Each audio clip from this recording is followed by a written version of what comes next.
Good afternoon, everyone. Hi, family. First of all, congratulations. You made it through 6 sessions, a lunch, and a welcome. So give yourself a round of applause. This is the last plenary session, and I'm so excited that we still have people here to see it. Yay! All right. You are at the plenary session for vaccine and equity in disease prevention. My name is LaTasha Seliby Perkins. I am a family medicine physician at Georgetown Student Health and an assistant professor in the School of Medicine. And I am one of the inaugural 40 under 40. And I have the privilege of moderating this panel and presenting my illustrious panel, who will each give you a 5 to 10 minute presentation, which we will stay on task to make sure we get through that so we can engage in some great dialogue in the form of question and answer after that. That sound okay for everybody? Great, so let's get this party started. First, we have Captain Dr. Angela Shen. She is a U.S. Public Health Service, HHS National Vaccine Program Office Senior Policy Advisor. After her, we will have Dr. Earnestine Willis. She's a Kellner Professor in Pediatrics, Vice Chair of Diversity and Inclusion in the Department of Pediatrics, and Director of the Center for Advancement of Underserved Children at the Medical College of Wisconsin. After Dr. Willis will be Dr. Corey Robertson. He is the Senior Director in Scientific and Medical Affairs at Sonova Pasteur US. And last but not least, we will have Dr. Leonard Friedland. He's a Vice President and Director of Scientific Affairs and Public Health, Vaccines from North America from Glasgow Smith & Kline. So give them all a round of applause. Thanks.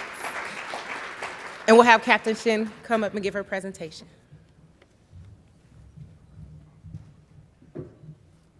Great. Thanks so much for staying for this session. I recognize that we stand between you and happy hour, so we will definitely be on time. So this is the outline that I'm going to talk about today in these 3 large chunks. The National Adult Immunization Plan, disparities in adult vaccination coverage, and some resources and websites that you might find useful. So who am I? I'm not in the Navy. I don't fly for Delta. I am in the Public Health Service. And you saw one of my bosses earlier, Dr. Adams. And so I sit in the National Vaccine Program Office. It's one of 12 offices in the Office of the Assistant Secretary for Health. My office there is in orange. Red's a little too alarming. And it's a happy color. And we're only above the Office of the Surgeon General just because this is alphabetical order. And so we were established by Congress to guide and coordinate all aspects of the vaccine enterprise. How many of you are familiar with NIH, CDC, FDA? Each of these agencies have different pieces in getting a product that you heard a bit about today and from some of our earlier speakers through licensure into the service delivery system. CMS, how many people have heard of? IHS, VA. And those folks pay for services, provide services, and so our office was created to coordinate all these different moving parts. The Assistant Secretary of Health serves as the director of the National Vaccine Program, and our office supports and ensures coordination amongst these various parts. So before I move into more dry and bureaucratic things, though hopefully with really nice pictures, how many of you guys got your flu shot this past year? How many of you guys got it in a pharmacy? How many of you got it at work? Okay. How many of you got it in your provider's offices? Adults are very different than kids. They value convenience. They prioritize preventive services, immunizations differently than they do for children, as we've learned throughout the years. And the reason that we talk about adult immunizations is because you don't have the same drivers and the same architecture and financing programs that you do for kids. You need to, annoyingly so in some ways, especially paying the $20 to get your pediatrician to fill out that form for camp, for school, and you don't need the same thing to attend school. So there's school laws and mandates that require vaccination.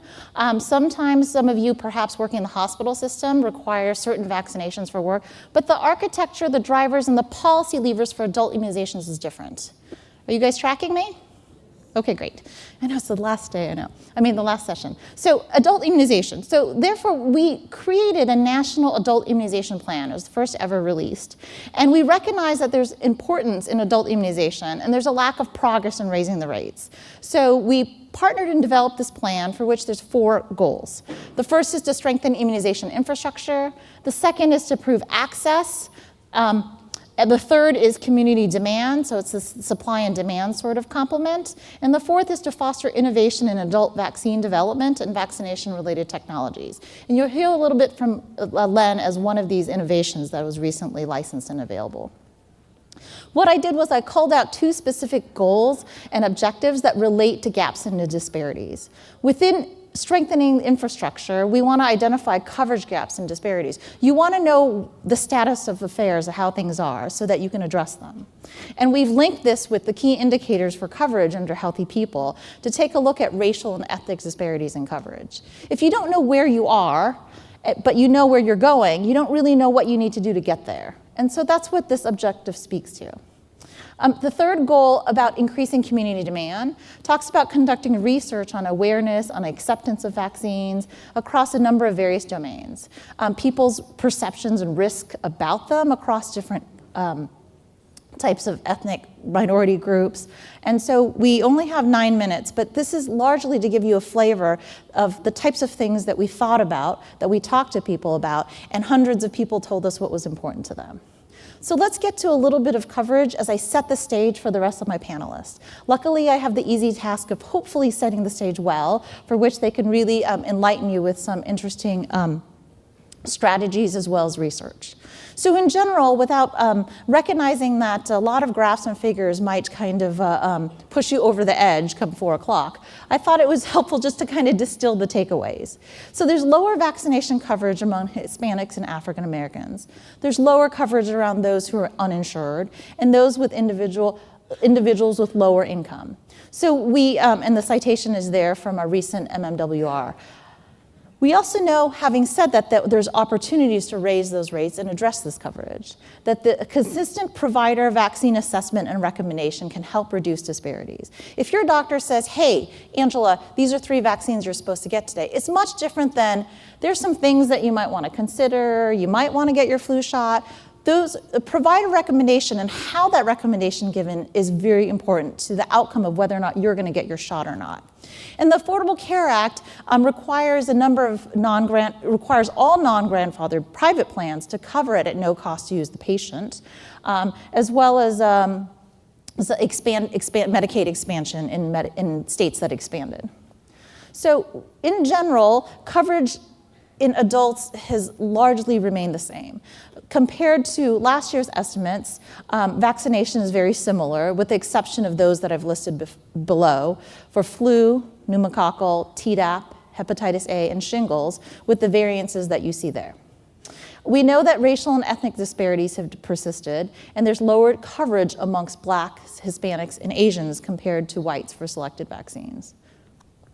This is, if you do better with the picture like I do, the dotted line on the top shows the target, the Healthy People 2020 goal, where we want to achieve nationally. And then the overall, I'm afraid to press another button. And then so the overall coverage, as well as that coverage disaggregated by race: white, non-Hispanic, Black, Hispanic, and other.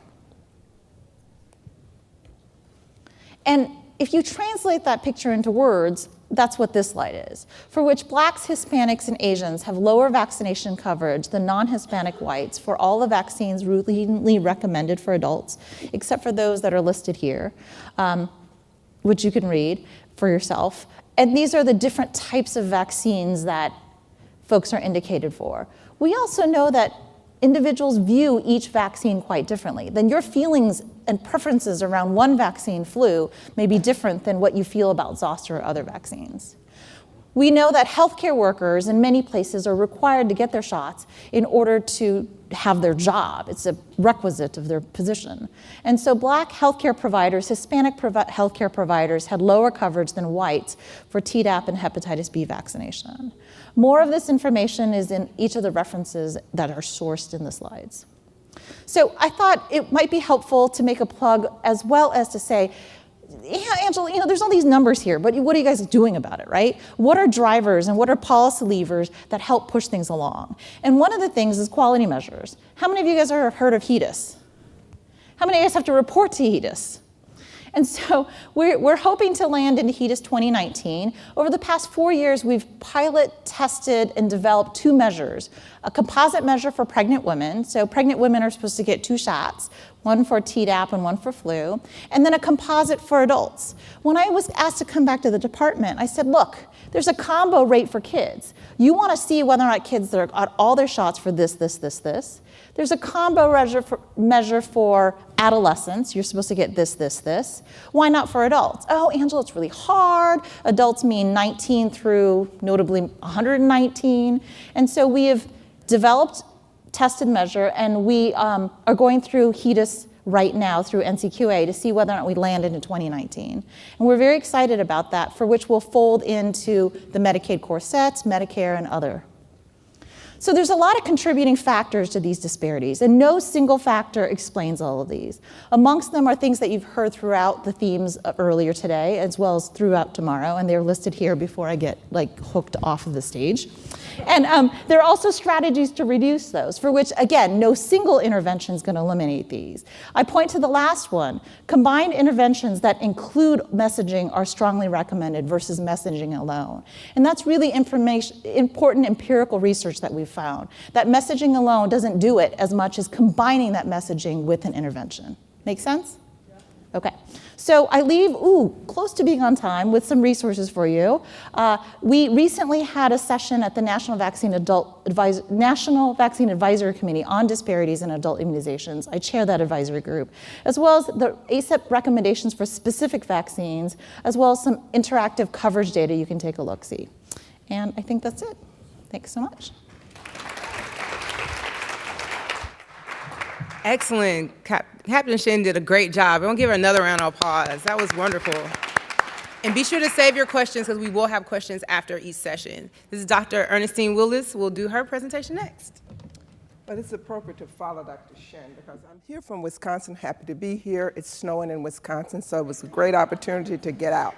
But I'm going to go into strategies that you may want to think about as we're trying to improve our vaccination rate. This is the Medical College of Wisconsin, which I'm a faculty there, and I objected today to really help you with how we can use health literacy to advance immunization coverage, especially in a community academic partnership, where we used a community-based participatory research model.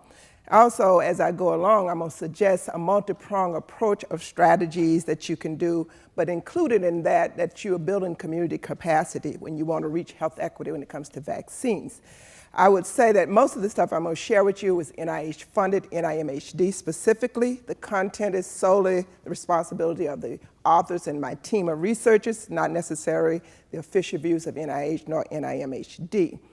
So many of you who haven't been to Wisconsin, for your surprise, is Milwaukee is the metropolitan area that I work in, and not Madison. Most people confuse it. So it's Milwaukee, where the population here is just over 600,000. What I think is important for you to recognize is that it's a majority-minority community, primarily persons of color. 62% of them are persons of color, if you see this demographic here, with African Americans and Latinos being a growing population in that community. You see this picture here that is a good land. Milwaukee means good land by the lake. Good land basically is true. However, behind that is many communities and neighborhoods that are plagued with health disparities, and all of those populations that you just heard Dr. Shen talk about with lower coverage is African American, Latinos, low income, uninsured is the population that I'm going to be sharing data with you to say we can eliminate health disparities.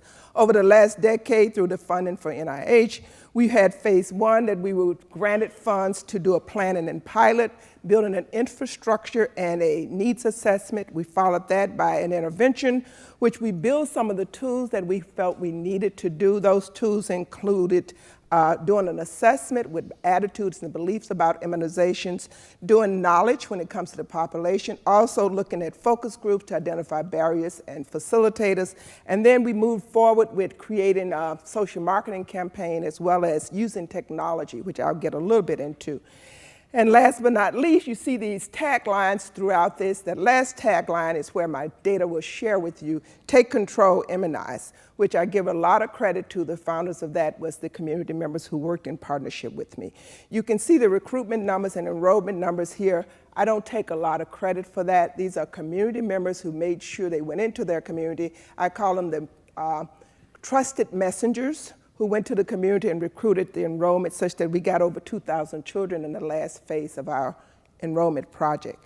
Our framework is a knowledge to action, and action is what this community really was about, recognizing after they did the assessment of some of the disparities. And you're familiar with Graham model that you identify the problem, you assess, you to apply knowledge, and then you do your intervention, you monitor, et cetera. So we applied that. What I also show you by this slide is that we went from 2 neighborhoods by zip codes to 4, and then we continue out to about 10 zip codes. And that's what you see shaded here. We recognize that vaccines can definitely prevent diseases, and also that getting the community actively engaged and involved can increase the coverage. We are here to try to at least reach Healthy People 2020. To our surprise, when we did zip code specific immunization vaccine rates for the 431331 antigen, for people who are in here who know those, we primarily found and identified communities as low as 35% for children who were appropriately vaccinated. To our surprise, we went further and started mobilizing the community, but we also felt we had to do something with the population that you saw enrolled. And we had messages that there was mistrust, they didn't think they were safe, there was some about the effectiveness or misperception about vaccines, which is typically articulated in the literature. But we started out, and I would say for this in 2013, which is the last phase of our vaccine rate was at about 56 for the target population. But I told you when we started in 2005, we had some communities as low as 35. That compared to the state rate of anywhere from 70 to 77 for some communities. So some of our activities that we took on is to establish some consensus around terminology and what principles that would guide us. And that's just creating a value and creating a common language. And then we conducted our own community assessment, doing a walk through the neighborhood for at least 18 different neighborhoods, getting secondary data as well as primary data. We promoted bidirectional knowledge, and that's important that we created. The bidirectional knowledge was not just about academics teaching the community, it was also the community teaching academics about what's some of the common language within their community. And we were able to definitely get on the same page and share our wealth of what we had. And one of the things I think is important to recognize the assets and strengths of the community, as well as the resiliency that they brought to the table. When we got into some of our research recruitment process, and we were somewhat had a challenge of how do we increase our enrollment process, it was the community who came up with the answers, saying, Dr. Willis, you can do group enrollment. And so we went back to IRB, and IRB approved it. And so there were many opportunities that the community had the solutions. We had to just request it. We moved forward and developed tools, promotion materials. We developed a web-based website. We developed an e-learning interactive educational tool. So we did a multi-pronged approach that appealed to different audience. And then, of course, we monitored in the social marketing campaign. We stood on the corner of grocery stores and in different places to see what's the penetration of our messages, which we found as we looked at dummy messages versus our message, and that take control tag was the message. We also co-opted the officials of the public health department as well as the hospital, Children's Hospital, to invest in this as a public-private entity. Billboards and other things was put throughout our community. So here's from the focus group. You can see there were barriers, and I think to our surprise, parents really took responsibility as facilitators. That they saw, you see about 49, half of them thought that they were the greatest facilitators of assuring that their children had the vaccines. They also recognized the institution had some barriers that they identified for us that we had to overcome to improve vaccines coverage. The knowledge piece, we did statistically significant increase, but I think I bring to your attention that the herd immunity is our language. We had to take and translate language so that the community could understand it. Safety, receiving multiple immunizations, that's a mistrust that we had to overcome, and you can see we went from 37 to 71%. The purpose of MMR, and we saw that that increased. But to our surprise, technology wasn't as much a challenge for this community. They really understood how to resource the web page Wisconsin happened to have a registry with all of the immunizations within that registry. We took advantage of that in partnership with the state and the public health officials. And we saw that the parents, while they wanted to use that to track and monitor their own vaccine, thus take control, they already had some familiarity with using technology. This is an example of our campaign that we had as a billboard, Take Control, Protect Your Children. We had to give the Children's Health Plan credit as funding most of this. It did not come from our grant, that they basically took the responsibility of sharing that throughout the community. This is our web-based toolkit. Some of the components of that toolkit for parents included where do you go for reliable information when it comes to immunization? How do you look up the immunizations records for your child? Where is the free and low vaccine rates? What do you take to the doctor so that you can make sure you get through your appointments readily, as well as the website and frequently asked questions that my staff kept up to date. Here's some of the results that I wanted to share with you, and I'll slow down here where the solid line at the blue was what we would say by age cohort 19 to 35 months. You see our baseline, we started at 45. The gold, the straight line is Healthy People 2020. The dotted line is parents' perception, that most parents perceive that their children were up to date. The green line is where we were at the end, that we eliminated the disparities for the cohort, and this was in the intervention phase, phase 2. We did a similar thing for phase 3, where we looked at some of our technology intervention to see whether or not we could continue to use that and eliminate the disparities. We're wrapping up because Pfizer has funded us for another phase that we are doing translation of this into Spanish and using this also in the Latino community, so that data I'll have later. But basically, we demonstrated that we could eliminate the disparities if we would pay attention to engaging the population most impacted and giving them a significant role. They met with me at 7:30 every morning, went to the statistician meeting, went to all components of the planning phase of this and the implementation phase, and helped us with interpretation of the data. So that was important for us to recognize, and you see the numbers there as far as the data. 1,300 or more parents was involved with this process. But we also found we had accelerated benefits. We were targeting children from birth to 4 and looking at the ones between 19 and 35 months. But we also would have the parents put their youth into that database so we could track the youth.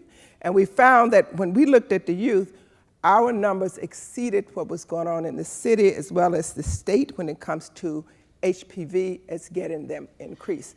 Our toolkit included all of the variety of immunization, childhood vaccinations, and youth. It didn't just stop at the 431, 331. So parents learned about influenza, they learned about all of the vaccines if they went through that as they enroll.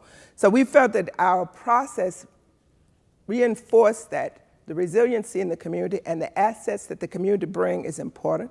Academic institutions, typically a challenge to initiate, nurture, and maintain those kind of partnerships. We also identify potential partners throughout and network and associated with a variety of different partners. Our steering body consists of about 28 different groups who came to meetings at various times, and they played key leadership role. We had a structure that we required an academic and a community member ran most of our infrastructure. We elevated the community, and their assets was important for us to recognize and value throughout this. They continue to run this program even now with taking it to the community, whether there's a health fair in the school, et cetera. They take the materials, the promotion materials with them to those sites and talk about vaccines. We've built up, in fact, we had far too many children being suspended from school, and we've been able to see that drop. We've built trust and mutually beneficial relationships, that we shared vision and how we sustain this. We also wanted to say that basically because of the Community Forward team, I haven't talked a lot about them, but they named themselves a Community Forward team. They really drove this program. And so I give a lot of credit to them, as our bidirectional learning was critical, as well as us building on, I consider we had advocates in our community, but we also had activists who took an active role in engaging the community and being a part of this. The Community Forward team did a lot to guide the differences and making sure that parents were aware of vaccines and the tools that was available to them. And they reframe our typical research in ways that will allow us to be effective and see better outcomes, that we're happy to say. And we embraced the use of them also with their technology. We wanted to know, after we did the e-learning cafe, how satisfied were they with the use of it, and our satisfaction rate, as you can see, 80 to 95%. So we're happy that we've had this. I give you the bibliography only because we shared scholarship and publication with all the parents. You wouldn't know that if you looked at the titles, but we had about 4 different publications, and many of the community members are shared with us on these publications. So I share with you that I feel very good working in partnership with the community. You can absolutely eliminate disparities. Thank you. It's okay. Next, we have Dr. Corey Robertson.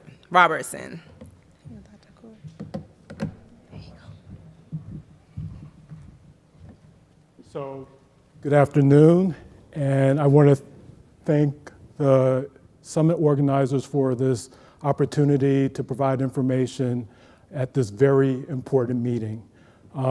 Just as full disclosure, I do work for Sanofi Pasteur, which does manufacture influenza vaccines, including 2 of the vaccines that I plan to mention a little later. But I want to be sure to underscore 2 things I hope to achieve. One, I want to shake the complacency that exists around influenza. Hopefully, by providing some of the data that you're about to see, folks will realize how important this disease is and how really it's underappreciated. Also, I want to be sure to underscore the impact that influenza prevention can have in terms of addressing health disparity. So in 2014, there was Ebola. In 2015, there was Zika.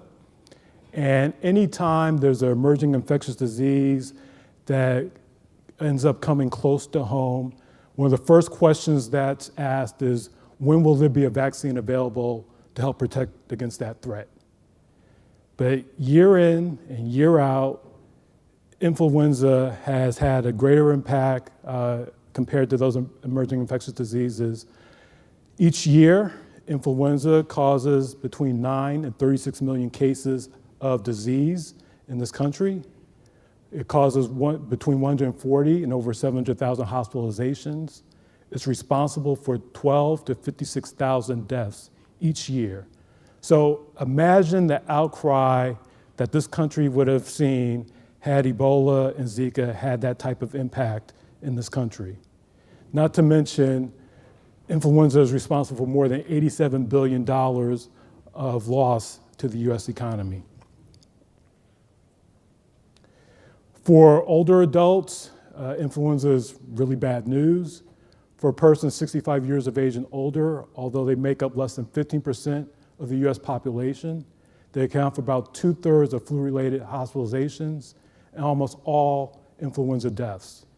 And even beyond the 65 plus population, adults 50 and older are also seeing increased risk of influenza-related complications, which is hard for me to digest since I'm pushing 50.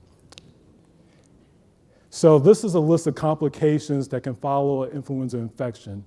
So as a respiratory pathogen, illnesses like asthma and COPD, those being exacerbated, that's something you would expect from a respiratory pathogen. Influenza can also lead to complications like sinus infections, bronchitis, and pneumonia. But influenza also has an impact outside the respiratory tract.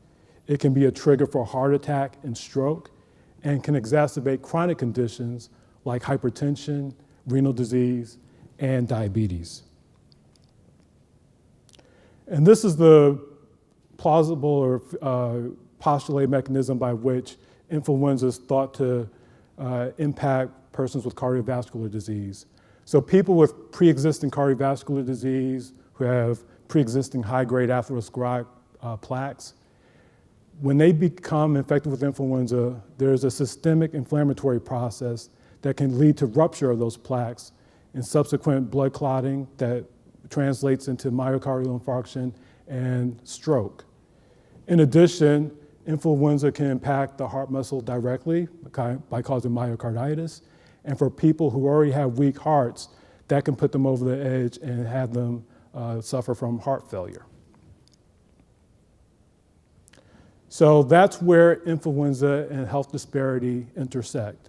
So earlier today, there was a great panel session on cardiovascular disease and health disparity, and I think the panelists did a great job of summarizing all the data around cardiovascular disease and health disparity. In addition, Dr. Graham, I think, summarized things quite nicely. Minorities have a greater burden of myocardial infarction, heart failure, stroke, and other cardiovascular events. And these disparities translate to inequitable cardiovascular morbidity, mortality, and quality of life. So to the extent that we can better prevent influenza disease, perhaps we might have a better impact on diminishing some of the health disparities that exist with respect to cardiovascular disease. However, there is a problem. Quite aware that influenza vaccine effectiveness is not where we want it to be, but the fact remains that influenza vaccination remains the best means by which we can prevent influenza and its complications. And given that, we need to make optimal use of the vaccine options that are currently available to help address this disease. So part of that involves changing our perspective from seeing the glass as being half empty to seeing it as being half full. And to CDC's credit, they've tried to put some of these vaccine effectiveness estimates into lay terms to provide some context around them. So here is one season, the 14-15 season, in which flu vaccine effectiveness was 19%.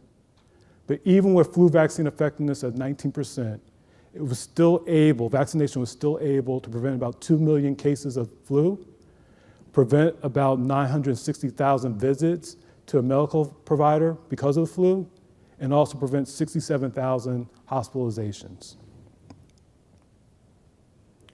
As further evidence of the impact of influenza vaccination, there's been at least one meta-analysis that showed that influenza vaccination can be as efficacious in preventing heart attack as smoking cessation, statin therapy, and blood pressure control. So hopefully, with that information, we heard today about the Million Hearts Initiative, and hopefully moving forward in the future, maybe that initiative can take a look at indicators like influenza vaccination to show the importance of influenza vaccination in preventing poor cardiovascular outcomes. As Dr. Shen mentioned, we have fallen short with respect to influenza vaccination coverage. These are data from the 2016-2017 influenza season, and only 43% of adults received the influenza vaccine, despite all its benefits. And when we look at people of color, vaccination cover rates fall even shorter. So beyond Asian adults, adults of color have lower vaccination cover rates compared to non-Hispanic whites.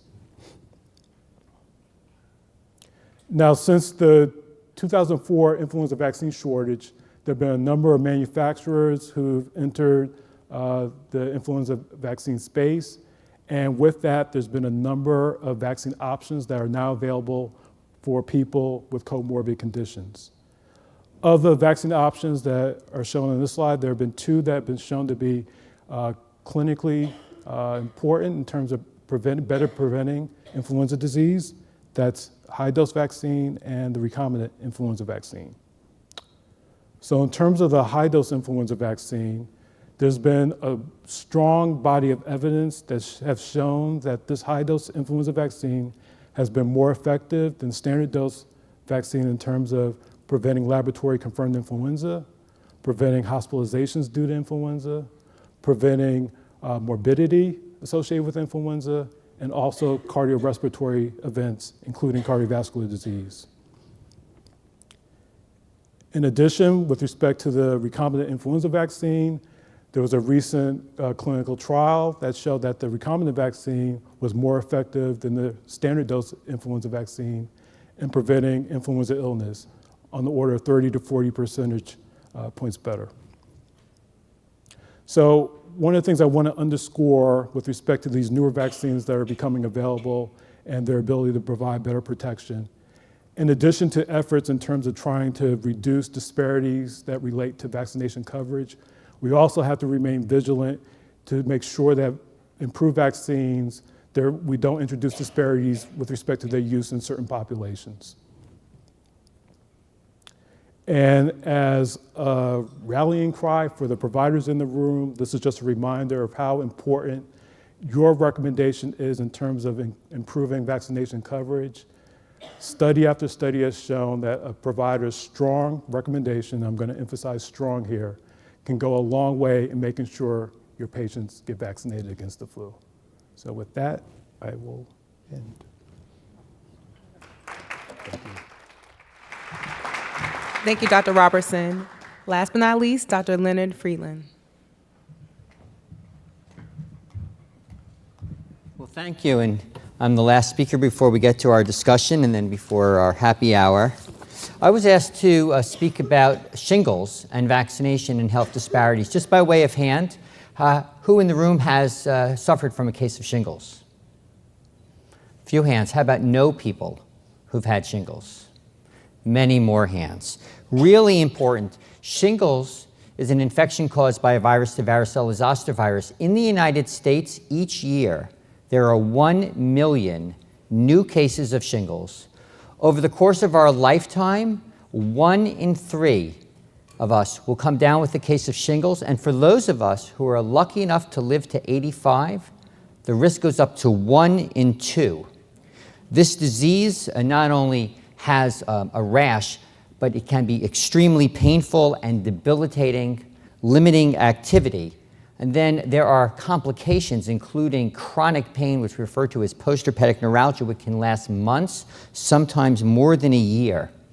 Shingles is primarily caused by a declining immune system. It could be an immune system that's declining because the individual has an immunodeficiency or is being treated with medications that can suppress the immune system. And more commonly, the declining immune system is due to age, the age-related decline in immunity, which we refer to as immunosenescence. And we cannot avoid this. We all have declining immune systems as we age. It's biologic, it's inevitable, and it puts that risk of shingles at 1 in 3 over the course of our lifetime. Now, the incidence of shingles, which we also sometimes refer to as zoster, it appears in the literature to vary across racial and ethnic groups. Interestingly, published data suggest that the incidence of shingles is lower among African Americans and Hispanics compared to people of Caucasian ethnicity. Now, the best tool that we have to manage shingles is to actually prevent shingles. And fortunately, since 2006, there's been a shingles vaccine licensed in the United States, the live attenuated varicella zoster vaccine, which is a very important addition to medical care. And more recently, just in the past year, we've had a new shingles vaccine, which was discovered and developed and licensed by GSK to also prevent shingles in people above the age of 50. Now, if we look at vaccination rates for zoster, when Dr. Shen showed the vaccination rates, she reported that overall vaccination rates for zoster were 34.6% in the adult population. Now, zoster vaccine rates are lower overall than for all the other adult recommended vaccines. And when we look at the ethnicity of shingles vaccination, we find that overall, for people over 60 in 2015, the rate was 30.6%, yet the rate was highest in whites at 34.6%. The rate of shingles vaccination among blacks was 13.6%, Hispanics 16%, and Asians 26%. Now, the reasons for this have been discussed throughout the day, throughout this conference, and of course they're multifactorial, but regardless of the underlying causes, disparities in zoster vaccination leave adults at risk for a vaccine-preventable disease, which could be potentially avoided. So we need to raise the rates of shingles vaccination for all people, and especially for people of color where the vaccination rates are lower than among whites. Now, the vaccine that was developed by GSK is called Shingrix. It was specifically designed to have a very specific antigen, which is where the immune response is targeted, and it's formulated with an adjuvant, which is a substance to enhance and shape the immune response to the antigen. The clinical trial data show that the vaccine is highly effective, over 90% in people above the age of 50. And this is regardless of age. Similar levels of high efficacy, 90%, even in people above 70 and 80 years of age, where the risk of shingles is highest. And it's also durable and has a safety profile which demonstrates that it has some local reactogenicity, but otherwise is not showing any serious safety signals. Now, these clinical trial data of what became really a scientific advancement to have a vaccine that can work greater than 90% in our older population that's durable is a major achievement to overcome the age-related decline in immunity. This is driven by our knowledge of science and rationally developing a vaccine that can overcome immunosenescence. These data resulted in recommendations from the ACIP, which are really quite strong, that all people above the age of 50 should receive the shingles vaccine called Shingrix, should be given even to people who've received the previously live attenuated vaccine if they've received that, and also is actually the preferred vaccine. Now, when we looked at our clinical trial data, there were over 29,000 people who were enrolled above the age of 50.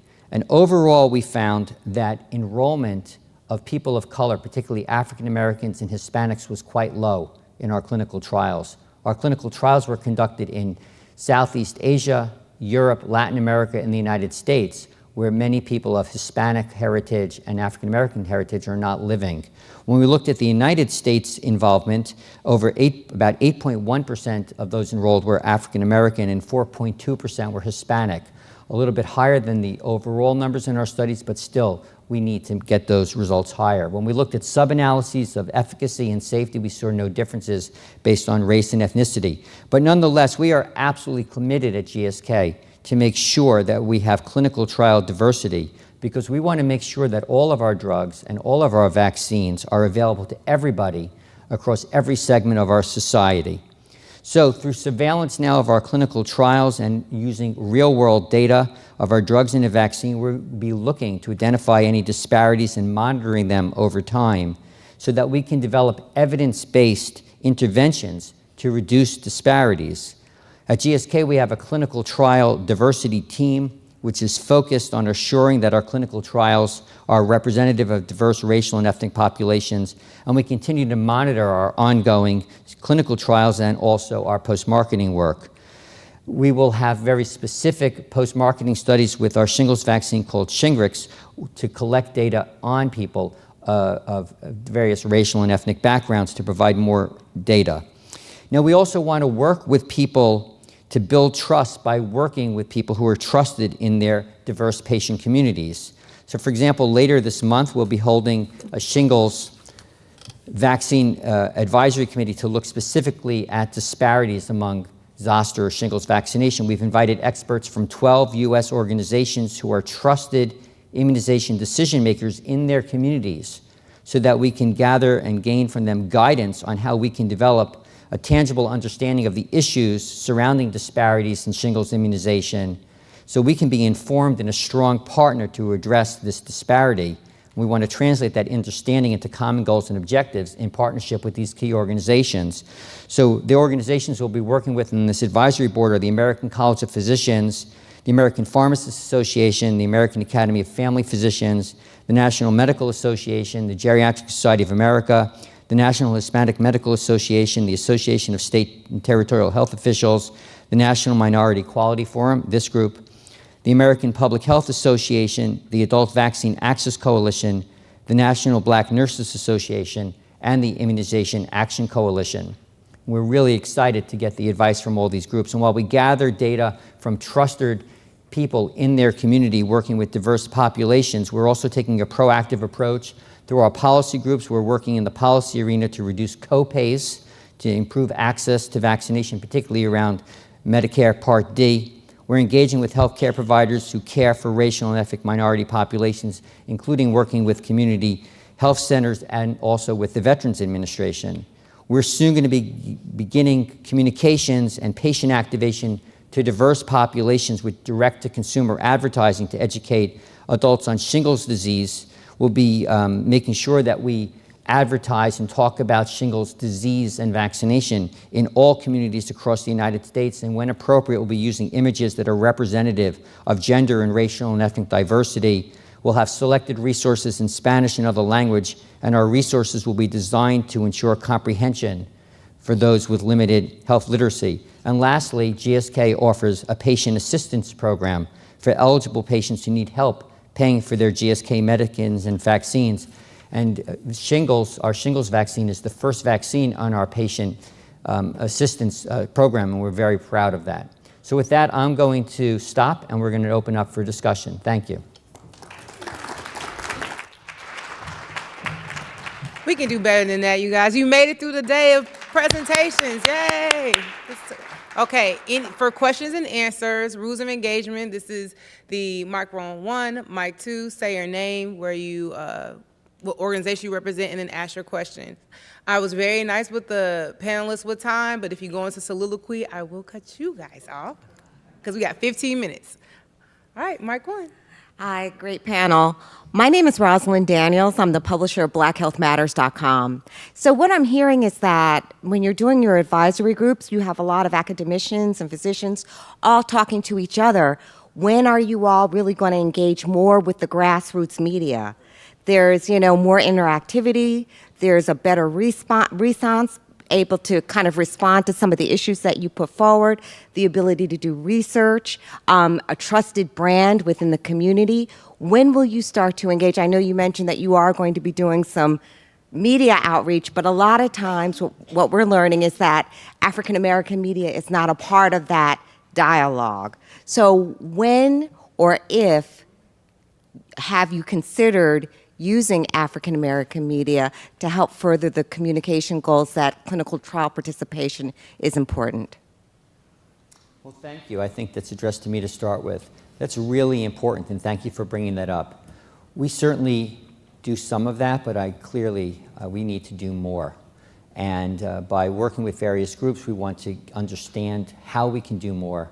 But I'd love to speak with you afterwards and get some of your thoughts on how we can do more and make sure that we're talking to the right trusted people in the community so that we can get the right advice. Anybody else want to take that question? Yeah, so I just wanted to add, we're pretty much in the same boat. A lot of our focus has been on building patient relationships and advocacy. I'm working with advocacy groups. That has been a lot of our focus, but you raise an excellent point because when it comes time to communicate results of our trials, information about our products, we certainly need to engage with a broader community. So one of the things I will do as an action item, hopefully after the session, is touch base with you and have a conversation with my communications director so that we can make inroads into what you're suggesting. So thank you for that. Thank you. Mic 1. Marie Brown, an internist. 2 questions. One is looking at teamwork in the office so that you take the 1600 guidelines in 17 minutes off the clinician standing orders. One, how can we address people working at the top of their license and ensure that medical assistants, it's very different around the country. Sometimes medical assistants can give immunizations, sometimes they can't. It seems to vary by organization and state. And 2, the impact of our pharmacists starting to give immunizations has been huge and very welcome. I know there's some effort to engage our dentists, but that seems like just a natural next step. They're already poking things at me. I'd be more comfortable going to a dentist getting an immunization. Right. I think your point is well taken when it comes to partners. What I didn't talk about is that we have begun to have coalitions in Wisconsin around, and Walgreens and CVS are in that coalition as active participants. We also have policies that allows them to give vaccines to children after, I think it's 12 and older. For the younger children, we still go with the pediatricians, but there is a lot more active action, whether it's the adult side or else youth, to engage with the pharmaceutical company. And they're willing partners.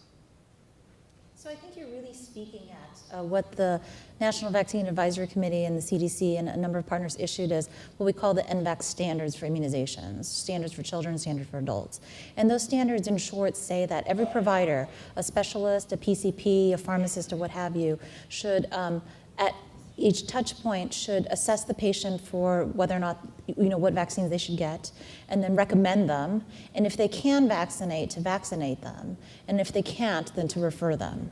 And so as we know, the immunization neighborhood has been really enhanced with work sites, with OB-GYNs vaccinating, as well as, it's hard to see you, so I hope I'm looking at you, but also to pharmacists.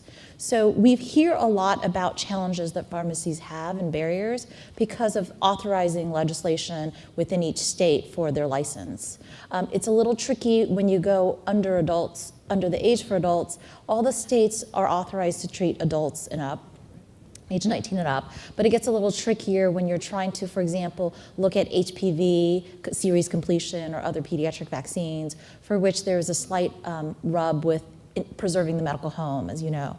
I think that you've hit the nail on the head around that with regard to the standards for which at every encounter, particularly with a lot of these chronic comorbid conditions for which you're taking a look at the cardiologist or the endocrinologist or other ologists. And then your comment with regard to your first point about workflow and practicing at the top of your license, that's something that in my office, in my research, we're trying to take a look at, teasing out that time for which you practicing at the top of your license are spending, counseling, referring, prepping, what have you, relative to the RN or the medical assistants or others.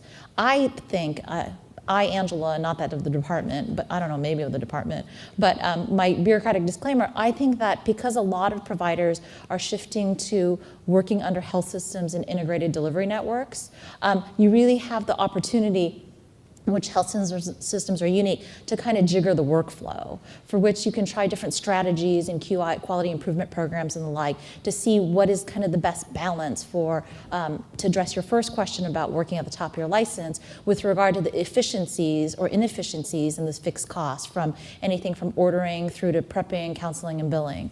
We have a paper that's coming out, well, if someone will take it, but hopefully someone will take it, where we actually take a look at, I was surprised to see the proportion of time that providers spend counseling for which the patient at the last minute says, or the last second, since that, okay, never mind, and then that being a huge cross driver. So I think that's what you're getting at, and I think that because many of you operate under health systems and IDNs and are responsible to accountable care organizations and the like, given the value-based payment system, that's really where we're going in terms of finding the efficiencies of what's the best way to spend your time. Well, I want to go ahead and get one more because we're running out of time, and if we can, we have more time, we can come back to it. But Mike 2. Oh, I'm so sorry, Marie, to cut you off. Thank you. You guys did such a great job. I've been trying to get my head around the issue of potential ageism as it is related to these vaccines. Len, you talked about, vaccine science is really in a very important stage, and shingles is a disease of older age, over 50. We know the high dose is recommended for people over 60. Do you think that on top of the racial and ethnic disparities, there are concerns about maybe the value of life for older people will lead to less uptake of some of these new vaccines? I ask all of you. I don't think so. I think given the epidemiology that we're aware of, the impact that in the case I presented, influenza in older adults, I think people understand how much of a burden that influenza is, not only on the individual, but society as a whole. So understanding that, I think there's a lot of support for trying to address vaccine effectiveness across the age spectrum. I think one of the things that happened with respect to high dose is that I provided the data earlier where you definitely see this overabundance of burden in this older adult population. That's not to say that we don't recognize that there isn't a need for better vaccines for other age groups. It was just the priority resided there. We also are looking at data, effectiveness data for younger age cohorts. And as a result of that, we're also exploring opportunities to improve vaccinations for younger ages as well. So it covers the gamut, and I think the epidemiology predicts how we prioritize, how we're addressing vaccination improvements. I'll add a little bit. Thank you, Laura Lee, for your comment. The issue of aging is not limited to just people who age or are at risk for infectious diseases. Aging is also associated with increased risks for cancer, dementia, autoimmune disorders, et cetera. I think what's happening, and it's an exciting time, it's a golden age right now of science and translating human immunology into clinical practice. I'm a pediatrician by training. I grew up with a social norm knowing that vaccines for children were highly effective, and it was just part of my work. And also I practiced in an environment where the Vaccines for Children program had really broken down racial and ethnic disparities. In the adult arena, we have disparities in vaccination, and then on top of that, we haven't had highly effective vaccines for our adult populations. But now, with shingles as an example, and others as well, we're starting to see how science can overcome this immunologic challenge and develop specific vaccines that can work really well and provide great benefit to patients and for society.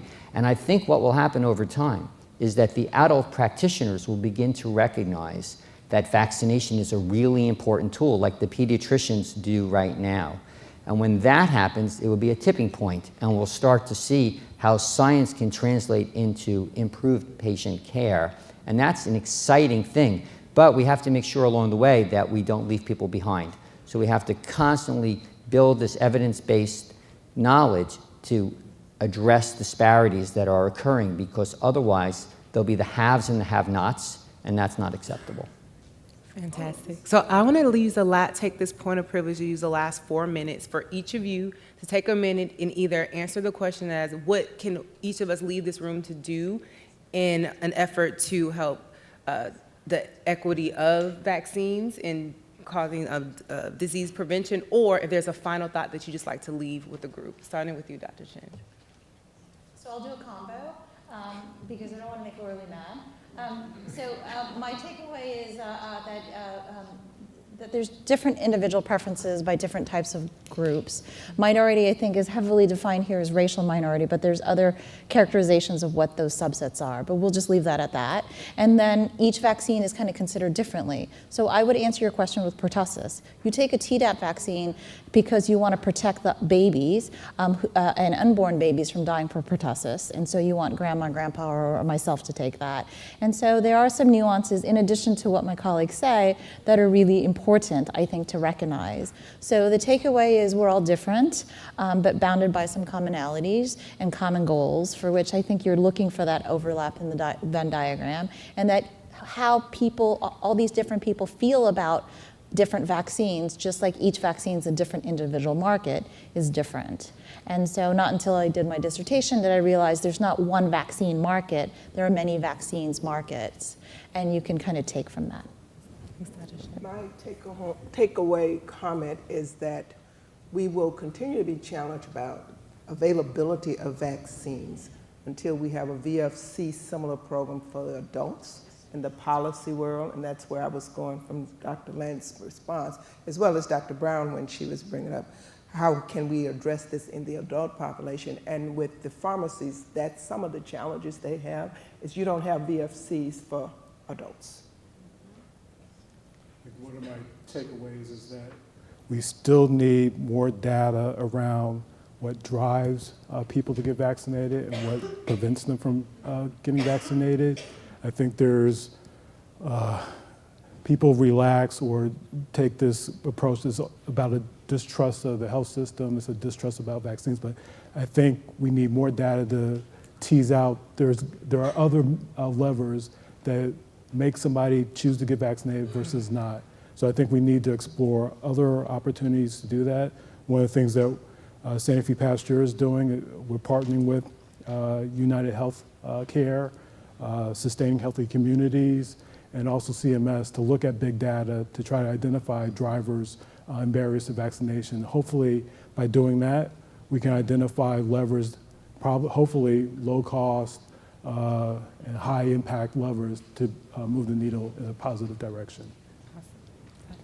One of my takeaways, not only from this panel, but from the others that I attended today, is that we need to, within the pharmaceutical industry, expand our catchment of who we speak to and who we listen to. There's so much happening that's looking to break down many areas around access. And I think if we can open our minds and not be so closed-minded, we'll gain a lot and we'll improve. All right. Well, let's give our illustrious panelists a round of applause. Also give yourself a round of applause, pat on your back. You made it through 7 plenary sessions.